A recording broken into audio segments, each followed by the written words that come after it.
আসসালামু আলাইকুম everyone, welcome back to my channel Pushpa vlogs UK. সবাই কেমন আছেন? আমরা আলহামদুলিল্লাহ ভালো আছি। আজকে আপনাদের সাথে ছোট্ট একটি বাজারের ব্লগ শেয়ার করব আর সাথে কিছু কথা বলবো। তো আশা করছি আজকের ব্লগটি আপনাদের কাছে ভালো লাগবে। লন্ডনে কিন্তু শুরু হয়ে গিয়েছে বাতাস, বৃষ্টি আর মেঘলা দিন। তো এই সময় সবসময়ই দেখা যায় সেপ্টেম্বর মাস হলেই কিন্তু ঠান্ডা পড়তে শুরু করে।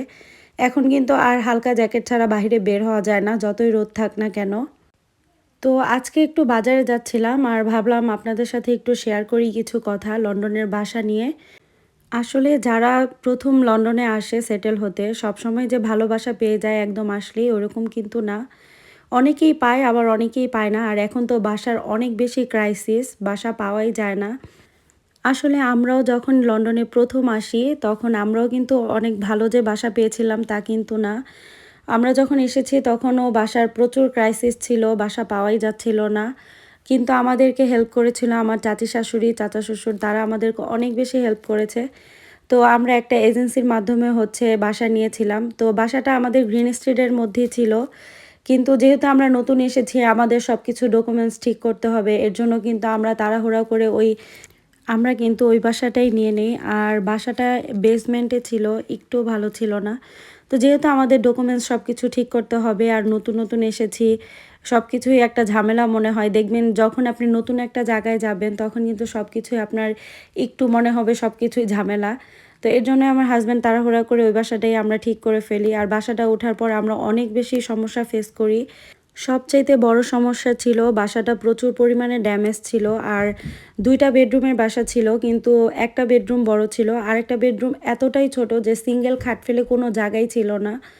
তবু অনেক কষ্ট করে ওই বাসায় 6 মাসের মতো থেকেছি, সব কিছু কাগজপত্র ঠিক করেছি।